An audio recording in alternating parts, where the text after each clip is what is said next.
Hey Telitizen, kembali lagi bersama saya Aji Gautama Putrada. Ini adalah mata kuliah topik khusus pada Smart City.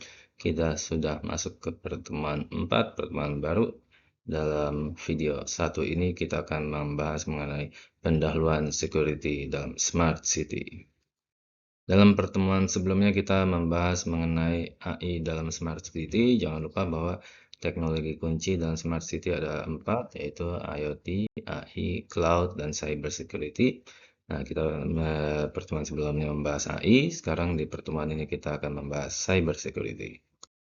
Oke, kenapa kita perlu memperhatikan keamanan dalam Smart City? Nah, ini di kasus pertama, bayangkan dalam suatu data center bank terjadi kebobolan informasi nasabah oleh serangan siber, atau ketika kita mau bayar infak di masjid menggunakan QRIS, ternyata QRIS-nya palsu sehingga lari ke pihak tidak berwenang, atau ketika kita mau masuk rumah menggunakan smart door lock, ternyata kita tidak bisa masuk karena dia mendapat ancaman serangan DDoS. Nah, itu semua adalah ancaman-ancaman serangan dan kenapa Smart City perlu memperhatikan cyber security.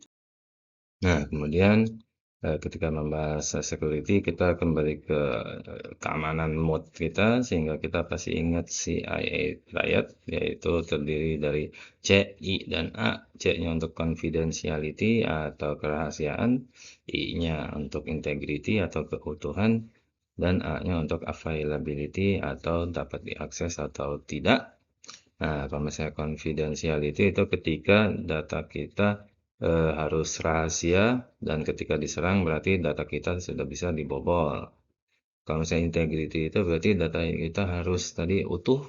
Nah, kalau misalnya diserang berarti data kita sudah diubah-ubah sehingga menjadi keuntungan bagi penyerangnya. Kalau misalnya availability adalah data kita harus bisa diakses, yaitu kebalikannya kalau misalnya diserang artinya kita tidak bisa mengakses data kita sendiri.